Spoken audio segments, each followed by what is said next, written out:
Eu quero ler com os irmãos o texto que está em Jeremias, capítulo 17.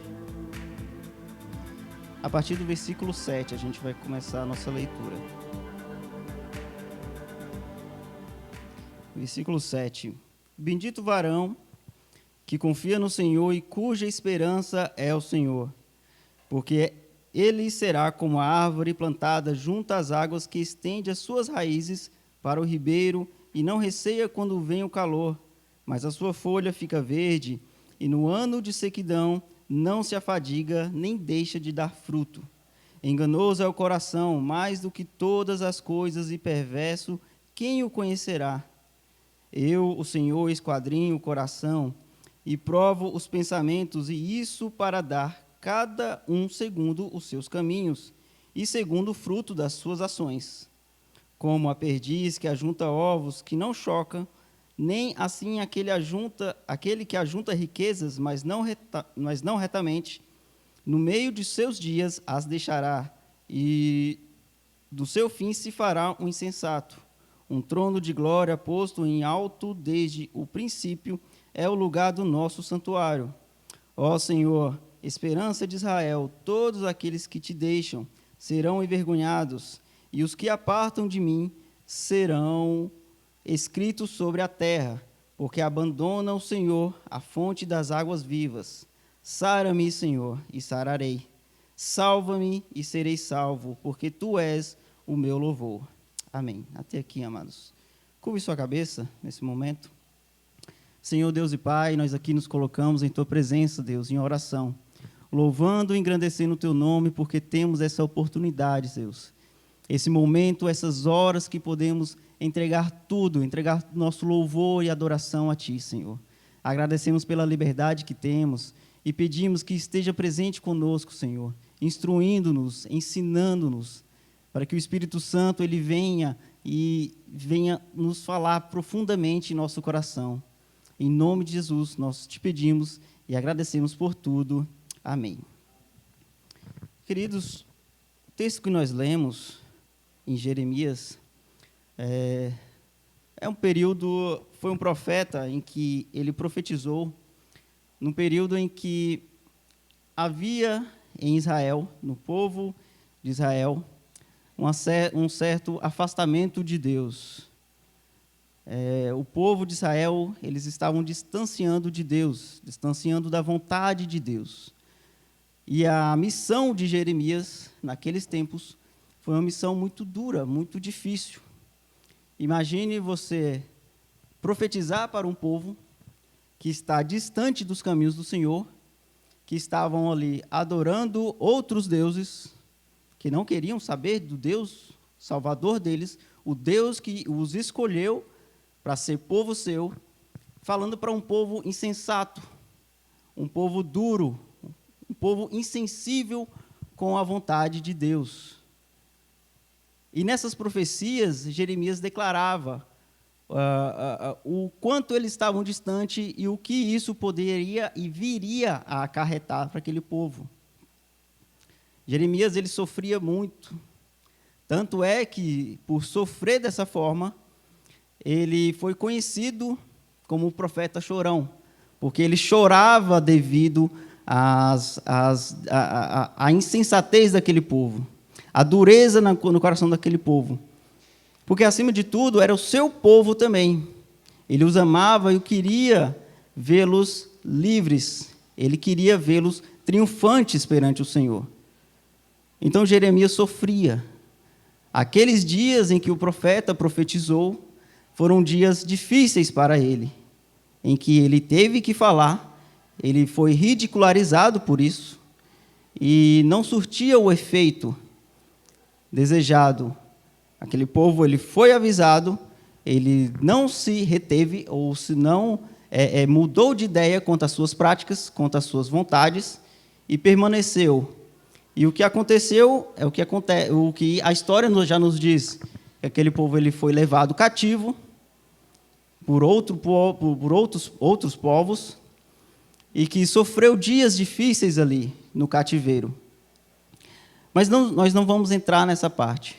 Nós vamos reter nesse trecho que nós lemos, porque o que acontecia com aquele povo era o que era dito pelo profeta, o que era falado pelo profeta, e o que não era atendido aqueles irmãos, os hebreus, os israelitas. Aquele povo ele estava cego para o que Deus queria falar para eles, acreditando único e somente no que eles acreditavam, no que eles queriam acreditar. Eles não queriam ser dependentes da vontade de Deus, mas serem dependentes de si próprio. Tanto é que, se nós voltarmos pelo menos 2 versículos, nós vamos ver Jeremias falando a respeito disso. No versículo 5, ele declara: assim diz o Senhor, maldito o homem que confia no homem, e faz da carne o seu braço e aparta o seu coração do Senhor, porque será como a tamargueira no deserto, e não sentirá quando vem o bem, antes morará nos lugares secos do deserto, na terra salgada e inabitável. Então, entendendo todo esse pano de fundo, tudo o que estava acontecendo, a vontade e o querer daquele povo, nós podemos analisar esse versículo. Maldito o homem que confia no homem. Isso é uma frase que é muitas vezes declarada equivocadamente pelo crente, pelo cristão. Eu mesmo, em algumas vezes, já usei e fiz uso dessa frase de forma equivocada, não à luz do que está dizendo o texto, não no contexto do texto, da história, mas simplesmente porque encaixava em alguma situação. Num certo momento, eu fiz uma compra pela internet e eu fui ludibriado. Eu fiz essa compra e eu nunca recebi o produto. Então, em algum momento, eu declarei: maldito o homem que confia no homem. E nós repetimos isso, porque convém em algumas situações. Mas quando vamos analisar à luz da palavra de Deus, à luz das Escrituras, o contexto não é esse. Ele declara: maldito o homem que confia no homem. Mas se fôssemos levar isso ao pé da letra, em quem nós poderíamos confiar? Quem da nossa família seria digno de confiança? O nosso cônjuge, os nossos irmãos? Se fôssemos levar ao pé da letra, não confiaríamos em ninguém, não é verdade? Então, quando Jeremias está falando, maldito o homem que confia no homem, ele está falando das pessoas, daquelas pessoas, porque elas não detinham a confiança em Deus, elas detinham a confiança em si próprio. Então, quando ele declara maldito o homem que confia no homem, maldito o homem que confia em si mesmo. Porque nós não somos dignos de nenhuma confiança, nós somos falhos, somos pecadores. E se fôssemos fazer tudo o que queremos, nós sofreríamos bastante. Nós teríamos consequências desastrosas, né? É só lembrar da nossa adolescência. Eu, lendo isso e analisando isso, eu voltei alguns anos da minha vida e lembrei da minha adolescência. Eu queria fazer várias coisas que, graças a Deus, meus pais não deixaram fazer. Então, se eu fosse fazer tudo aquilo que eu queria, eu estaria no outro caminho, poderia estar em outro caminho, fazendo outras coisas, longe da presença do Senhor, longe do cuidado dos meus pais, porque quando a gente se chateia uma situação com os nossos pais, a primeira coisa que falava: eu vou embora dessa casa, não quero ficar mais aqui, não. Quando eu fazer 18 anos, minha mãe lembra disso, quando eu fazer 18 anos, eu vou sair dessa casa. Como é que a gente vai confiar em nós mesmos, irmãos? Na nossa vontade. Então, aquele povo, eles queriam e desejavam, eles estavam fazendo a sua própria vontade. E nós analisamos aqui esse paralelo que o Senhor declara ali com Jeremias, né? Maldito o homem que confia no homem. Mas logo aqui no versículo 7, ele declara: mas bendito o homem que confia em Deus.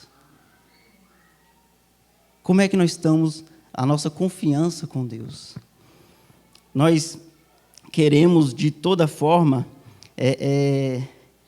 ter uma confiança palpável. O que nós vemos nos nossos dias é algo só é verdadeiro se ter ali alguma autenticação, se for outorgado. No meu trabalho é assim, eu não posso aceitar nenhum documento que não tenha ali uma confirmação, que não tenha ali algo que seja, que dê validez àquele documento. Eu preciso de algo que seja, que comprove que aquilo é verdadeiro. E o que nós queremos para nós é algo que seja verdadeiro, que seja palpável, que podemos ver. Mas como nós vemos e lemos em muitos trechos da Bíblia, nem sempre o que nós vemos é o correto, ou é aquilo em que nós podemos confiar. Se nós formos ler em Hebreus, por exemplo, Hebreus capítulo 11, ora, a fé é o firme fundamento das coisas que se esperam e a prova das coisas que não se veem. A fé não é visível, é algo que acreditamos, é algo que buscamos. Ou então, até mesmo em Coríntios, que diz no capítulo 4, versículo 18, não atentando nas coisas que se veem, mas nas que não se veem, porque as que se veem são temporais, e as que se não veem são eternas. Então, aquilo em que nós acreditamos, não podemos ver. Aquilo que é a nossa esperança, aquilo que é eterno, nós não podemos ver. A vida do cristão, ela é palpada nisso. Quem de nós aqui sente a presença do Senhor, mas nós nunca vimos o Senhor, nós nunca vislumbramos a sua face. Tudo que nós temos é o sentimento, é a adoração que nós oferecemos a Ele. Então, aquilo, a nossa confiança em nós mesmos, nos causa ou nos traz um certo equívoco do que aquilo que eu preciso depositar a minha confiança, está naquelas coisas em que eu posso pegar, em que eu posso sentir, em que eu posso ver. Mas na vida do cristão é bem diferente. Na vida do cristão, nós vivemos pela fé. É o firme fundamento das coisas que não se vê, mas das coisas que esperam. A nossa esperança está no Senhor. Aquele que nos salvou, aquele que nos trouxe para si, que nos resgatou, Ele nos outorgou, Ele nos assinou, Ele nos deu uma assinatura de posse. E essa assinatura, ela não está mais firmada, não está mais visível, ela não é visível para que ninguém venha borrar, para que ninguém possa falsificar, mas ela está escrita em mim, ela está escrita em você, e ninguém pode tirar isso de nós, amados. É nisso que acreditamos, porque a nossa assinatura, ela está cravada com sangue no nosso coração. Ela não pode ser manchada, não pode ser retirada de nós. Então, não é algo visível, mas o cristão acredita e confia em Deus, naquilo que não se pode ver. Mas a nossa esperança, ela está firmada no Senhor. E ela é assim que deve ser. Porque diferente disso, como nós podemos ver no texto, seríamos malditos se tivéssemos a nossa confiança em nós mesmos. E é errado ter confiança? É errado ser confiante? Não. É preciso que nós tenhamos, sim, confiança. Confiança em nós mesmos. Se eu não tivesse confiança de estar aqui, quem seria eu para estar falando na frente dos irmãos? Mas o excesso de confiança que nós depositarmos em nós mesmos vai nos causar afastamento do Senhor. Amém, queridos?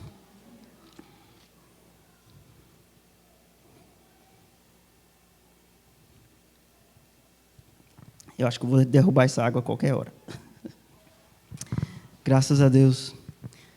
Então, a nossa confiança, ela não é depositada em nós mesmos. A nossa confiança deve ser direcionada e deve ser entregue ao Senhor, porque Ele nos conhece o nosso coração. E no versículo 8, adiantando no texto, nós podemos ver algo que me marcou e me deixou muito emocionado. No versículo 8 ele diz o seguinte, porque ele fala, né? Bendito o homem, bendito o varão que confia no Senhor, porque ele será como árvore plantada junto às águas, que estende as suas raízes para o ribeiro, e não receia quando vem o calor, mas a sua folha fica verde, e no ano da sequidão não se afadiga, nem deixa de dar frutos. Analisando essa analogia de árvore, nós temos vários versículos que falam de árvore. E se nós formos pensar, mas que tipo de árvore nós estamos sendo? Que tipo de árvore nós somos? Estamos sendo na nossa casa, estamos sendo na igreja, estamos sendo lá fora do nosso trabalho. Que tipo de árvore nós estamos sendo, nós temos sido? Porque há vários tipos de árvores, né? A gente vê várias espécies, vários frutos. Eu mesmo entendo muito pouco de árvore. Eu sei que o pastor ele tem aqui do lado um jardim muito bonito, que ele sabe cuidar, ele sabe do que cada planta ela precisa.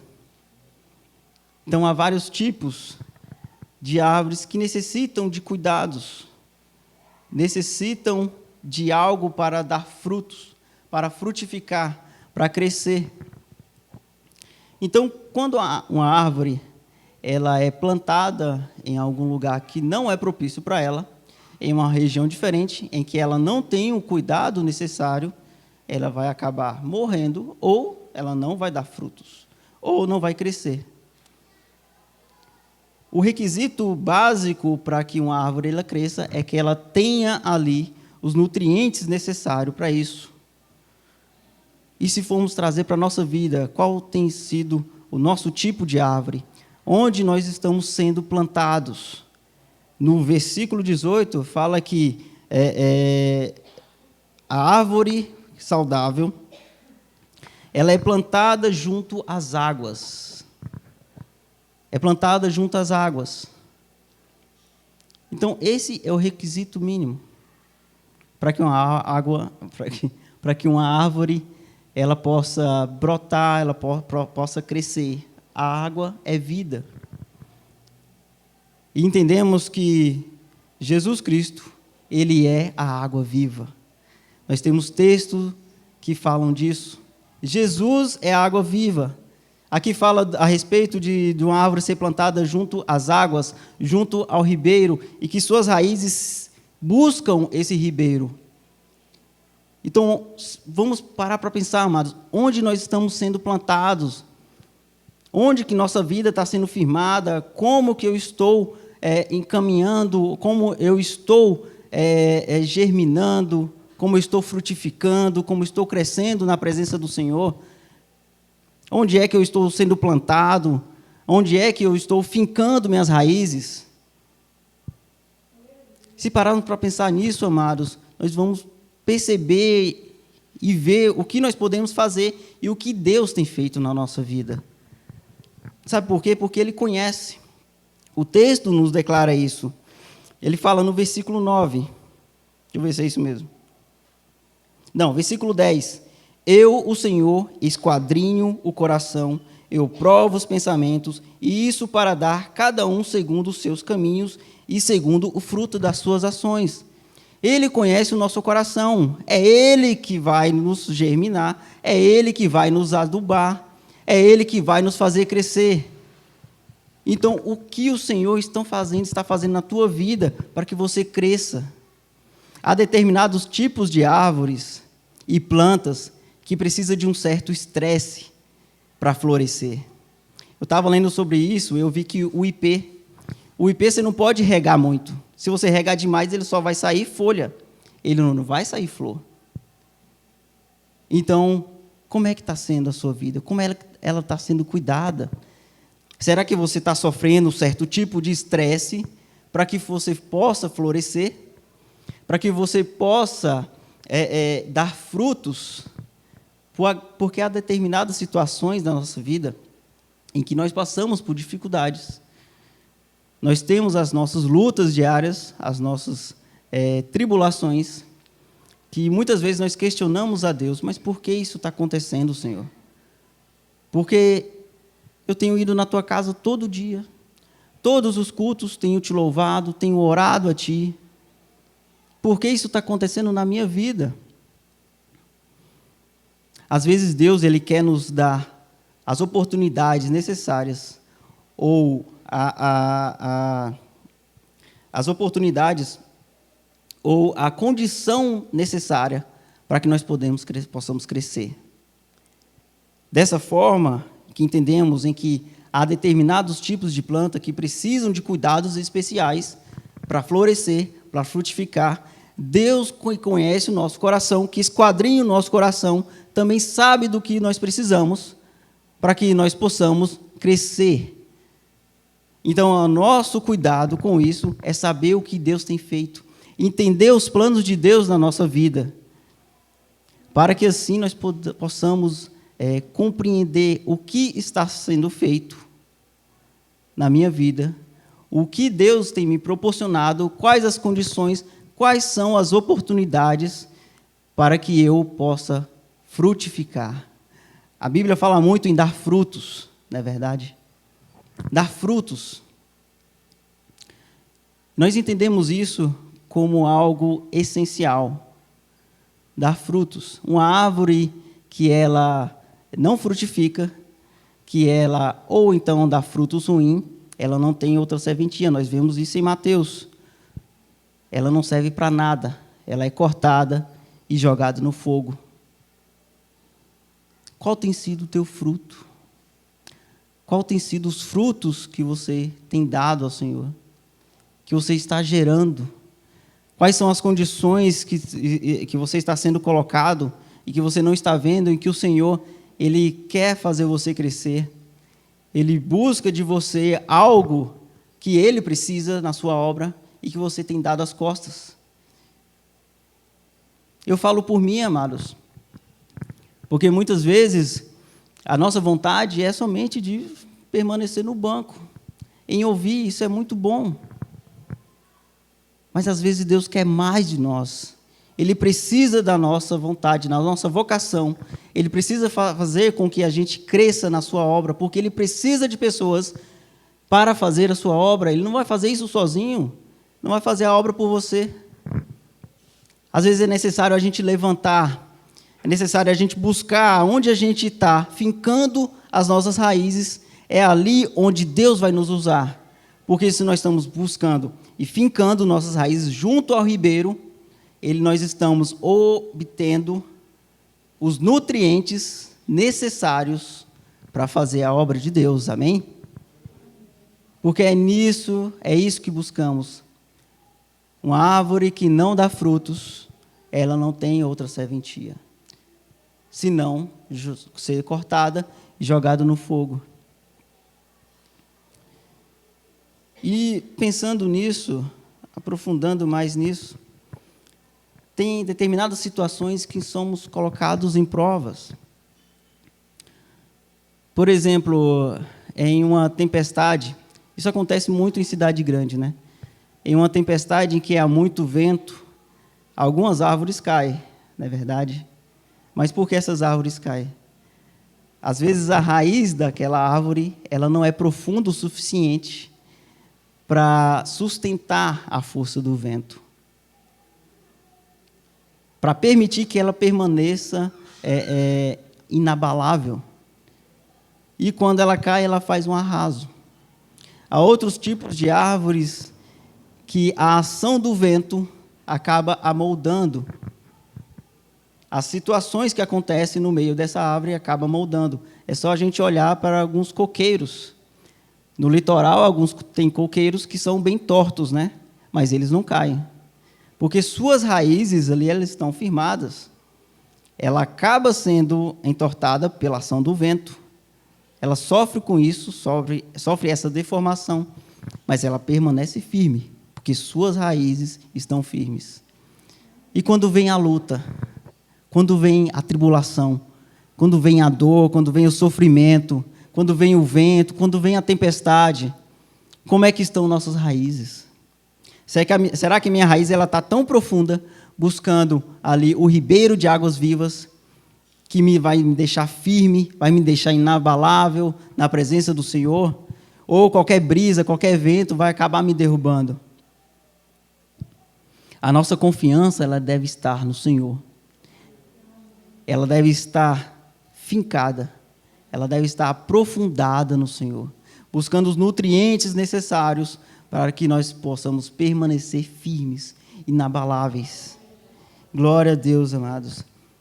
E dentro desse versículo, há pelo menos 4 benefícios de uma árvore que está plantada junto ao ribeiro, que busca ali os nutrientes necessários, buscam ali a presença do Senhor, buscam a água viva.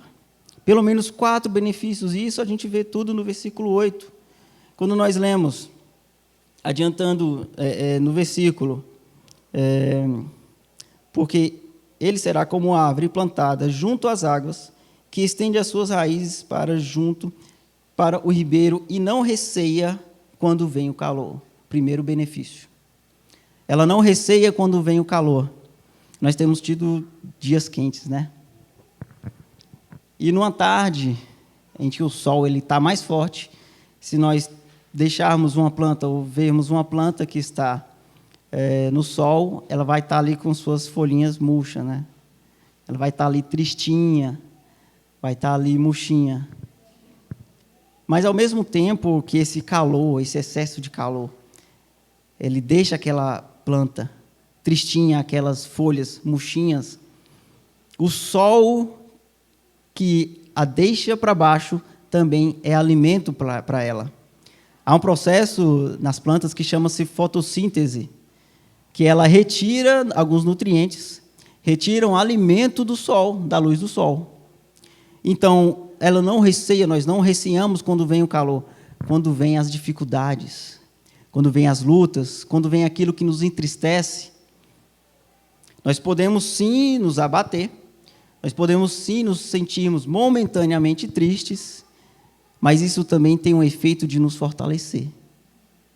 Tem um efeito de aprendermos com a situação, de estarmos preparados para as situações e de tirarmos força, passar por aquilo e vencer lá na frente. Esse é o primeiro benefício da árvore plantada junto ao ribeiro. Ela não se acanha, não se entristece. O texto diz que ela estende suas raízes, ela não receia quando vem o calor, ou seja, ela não teme o calor. Então, o que nós podemos tirar daqui é que, confiando no Senhor, tendo essa atitude de confiança, fincando nossas raízes, nós não vamos temer o mal, não vamos temer aquilo que nos afronta. Não vamos temer nada, amados. Porque nossa confiança não está em nós mesmos, mas a nossa confiança, ela está no Senhor, está na sua palavra. Amém? O segundo benefício que nós podemos extrair é que, adiantando no texto, não receia quando vê o calor, mas a sua folha fica verde. Ou seja, fica uma plantinha bonita, né? Quando ela tem os nutrientes necessários, tem água ali à vontade, a plantinha, ela cresce, uma árvore, ela cresce, ela fica bonita. Eu estou falando que eu vou derrubar essa água.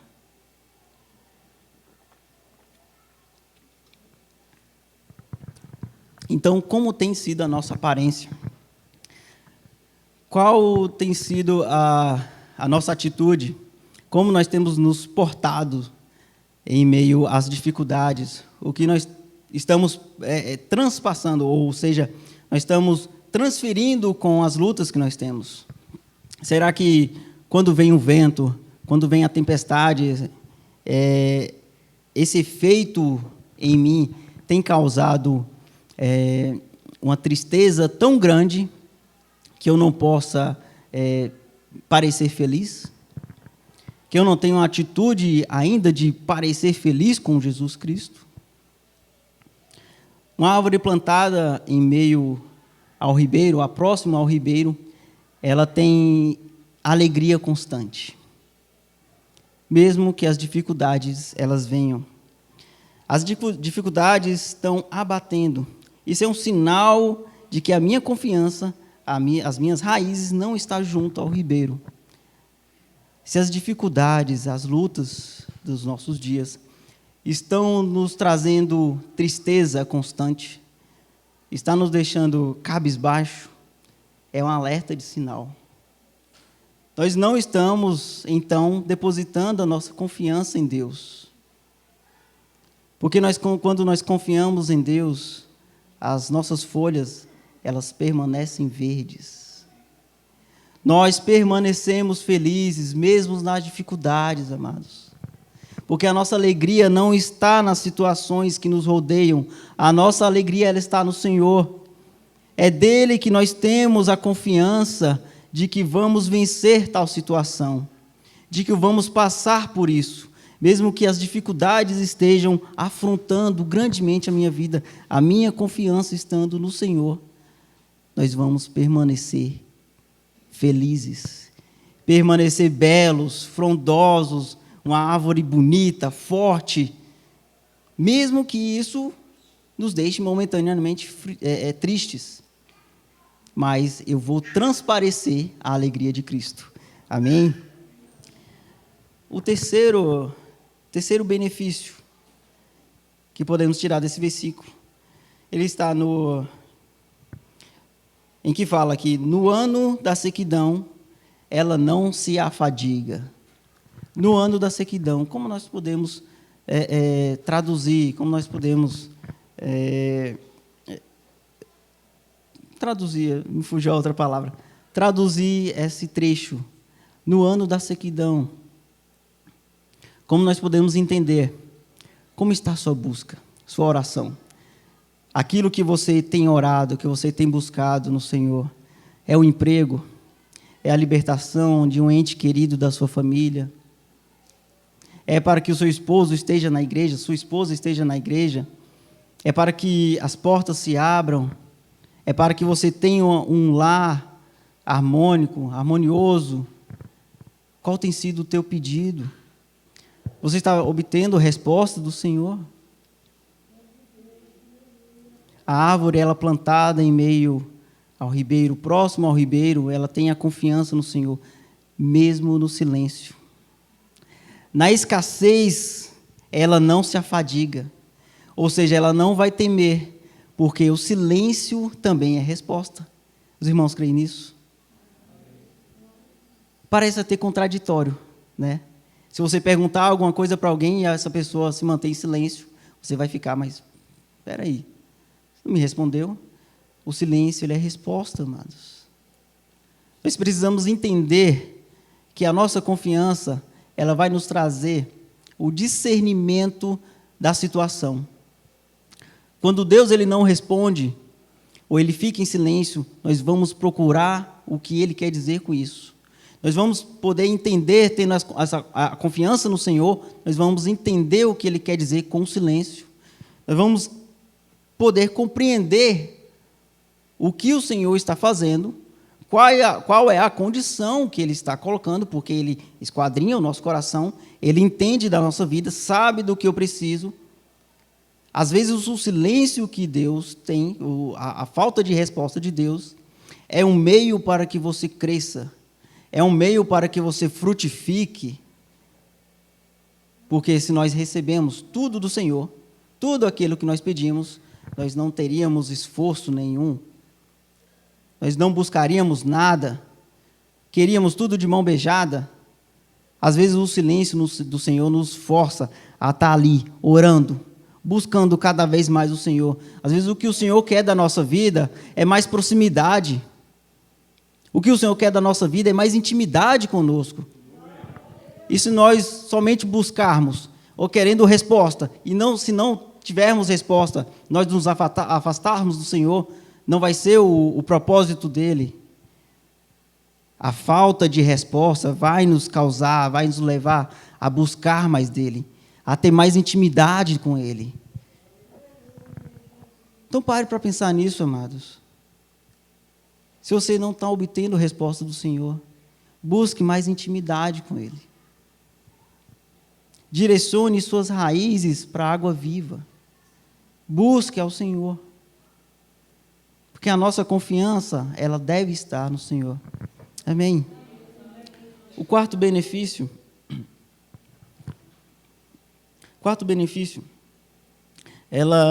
a árvore próxima ao ribeiro, ela não deixa de dar frutos. Aconteceu, quando eu li isso, eu lembrei de algo que eu vi há alguns dias.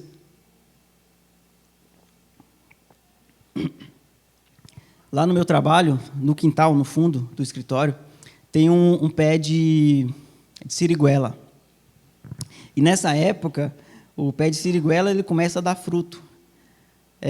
E quando eu fui lá no quintal, eu vi lá o pé, essa árvore, só os galhos. Só tinha galho. Não tinha folha nenhuma. As folhas elas caíram praticamente tudo. Aí eu tinha um colega perto, eu perguntei, mas o que está acontecendo? Ela vai morrer? É bom você ter uma frutinha lá, né? Quando você quiser, vai lá e pega. Já aconteceu várias vezes. Mas quando eu vi aquilo, eu fiquei triste, porque não tinha folha nenhuma. Eu pensei que ela estava doente, pensei que a árvore estava morrendo. E quando eu cheguei mais perto, o que eu vi foi um monte de fruto. Vários frutos saindo. Falei, poxa, mas não tem folha nenhuma. Como é que está saindo fruto? E se nós olharmos para o texto aqui, nós vamos ver isso. Que ela não deixa, a árvore que tem a confiança no Senhor, junto ao ribeiro, ela não deixa de dar frutos. Quais são os frutos que nós temos dado, amados? Estamos deixando de dar frutos? Temos deixado as oportunidades passar? Não temos dado fruto? Aquilo que Deus busca de nós, que espera de nós, que quer de nós, nós temos deixado passar? Não temos dado fruto? É outro sinal de que a nossa confiança não está no Senhor. Se temos dado fruto, mesmo em meio a todas as dificuldades, nós estamos tendo a confiança no Senhor. Estamos plantados junto ao ribeiro. Porque, como o texto diz, a árvore plantada perto do ribeiro, que busca, as suas raízes são direcionadas para a água viva, ela não deixa de dar fruto.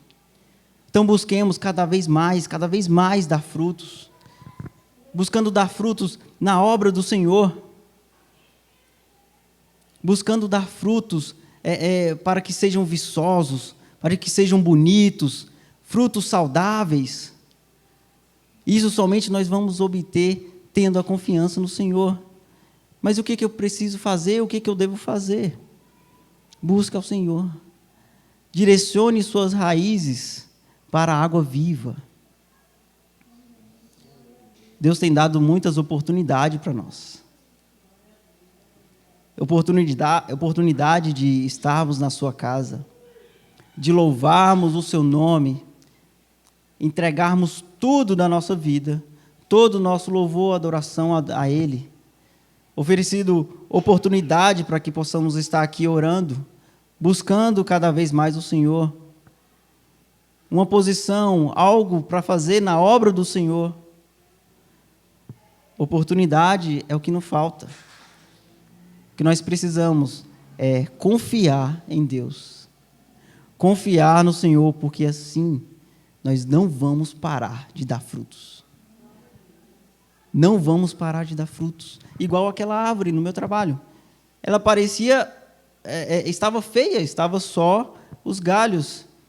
Mas ela estava lá, toda a árvore, cheia de frutos. E no momento propício, ela vai ficar bonita novamente. Ela vai começar a sair folhas. Ela vai ter seus frutos maduros, os frutinhos gostosos, para a gente ir lá no fundo, fazer uma pausa. Isso é bom, amados. Buscarmos cada vez mais e sempre dar frutos. Amém? Aleluia. Amém. Eu já estou terminando. Nessa parte final. Eu queria ler, primeiramente, só o versículo 13 e 14 com os irmãos. Diz assim: Ó Senhor, esperança de Israel, todos aqueles que te deixam serão envergonhados, os que apartam de mim serão escritos sobre a terra, porque abandonam o Senhor, a fonte das águas vivas. Sara-me, Senhor, e sararei. Salva-me e serei salvo, porque Tu és o meu Senhor, Tu és o meu louvor.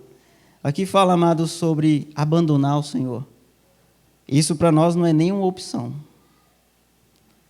E eu pensando nesse versículo, eu lembrei de uma frase que eu vi há alguns dias. Foi até minha irmã que mandou. A frase do pastor Rodrigo Santinelli. Ela fala o seguinte: se você fosse acusado de ser cristão, será que haveria provas suficientes para que você fosse condenado? Se houvesse aqui no Brasil, fosse instituído uma lei que é proibido ser cristão, e aqueles que fossem cristãos, que fossem pegos fazendo obra de cristianismo, seriam condenados. Será que ao ver você, será que teriam essa atitude de condená-lo? Isso não haveria margem para perguntar: você é cristão? Você responderia sim ou não. Se você quisesse se livrar, você responderia não. Se você mantesse firme na sua vocação, naquilo que acredita, você responderia sim, mas não é o caso. Se você fosse pego pelas suas atitudes, pela sua maneira de ser, sua maneira de viver, será que você seria condenado ou você seria liberto? Não haveria condenação para você. Qual é que tem sido a nossa atitude? Temos demonstrado Cristo em nós, na nossa vida, no nosso meio, naquilo que nos cerca? Será que a presença de Deus, a presença de Cristo em minha vida, tem feito com que eu pareça com Cristo? Tem feito com que a minha vida ela transpareça Cristo? Pense nisso. Como é que está sendo o meu meio? Como é que está sendo as minhas atitudes? Na minha casa, no meu trabalho? Eu não digo nem aqui na igreja, porque aqui na igreja nós temos uma atitude totalmente, digamos, aprovada, né? Mas e lá fora? Como é que você seria pego? Será que você seria condenado? Ou será que você não seria condenado? Nós precisamos buscar a nossa confiança, estarmos firmados na nossa confiança no Senhor. Porque é isso que vai nos levar a estarmos mais próximos de Cristo, a parecermos cada vez mais com Cristo, com as atitudes, tendo a aprovação de Deus, a aprovação do Espírito, fazendo com que a minha vida ela sirva como exemplo, mostrando que todas as minhas dificuldades, elas estão entregues nas mãos do Senhor, porque é Ele que sabe de tudo, Ele conhece tudo e sabe qual é o melhor para mim. A nossa atitude, ela mostra muito, amados, demonstra muito sobre nós. Então precisamos estar sempre vigilantes, porque quando nós estamos com a nossa confiança somente voltada para nós mesmos, o excesso de confiança em nós mesmos vai nos afastar de Deus. E quando eu confio em Deus, eu deposito totalmente a minha confiança em Deus, nós seremos árvores frondosas, árvores grandes, bonitas, que estarão firmes no Senhor, estarão invulneráveis a qualquer situação, a qualquer luta, a qualquer dificuldade, estaremos sempre e cada vez mais dando frutos que agradam a Deus, frutos que vão demonstrar a nossa atitude, ou demonstrar a nossa precisão ou aproximação do Espírito Santo. Precisamos buscar cada vez mais, amados, confiar em Deus, depositar a nossa confiança no Senhor. Porque, como você viu de exemplo naquele tempo, a confiança em si mesmo acaba sendo maldição. Maldito é o homem que confia no homem, mas bendito é o homem que confia em Deus. Amém, amados? Confie no Senhor. Essa é a palavra dessa noite. No início, quando Juliana começou a orar, aqui, ela falou sobre isso, sobre confiança no Senhor. Então, o culto dessa noite é voltado para que nós possamos entender o quão é importante confiarmos no Senhor. Entendendo isso e cumprindo isso, nós vamos ter todos esses benefícios aqui. Vamos ser cristãos, crentes, que teremos boa aparência, que demonstrará a aparência de Cristo. Nós não vamos nos abater em meio às dificuldades. Nós não vamos mais parar de dar frutos. E mesmo que a resposta do Senhor não venha em tempo que a gente quer, nós vamos sempre estar cada vez mais buscando a presença dEle e nos aproximando cada vez mais dEle. Amém, queridos? Essa é a palavra do Senhor para essa noite. Eu louvo a Deus pela vida dos irmãos e louvo por esse ministério que tem sido tão abençoado, com palavras maravilhosas, com uma entrega cada vez mais verdadeira de adoração ao Senhor. Amém? Eu glorifico a Deus e as palmas louvam ao Senhor.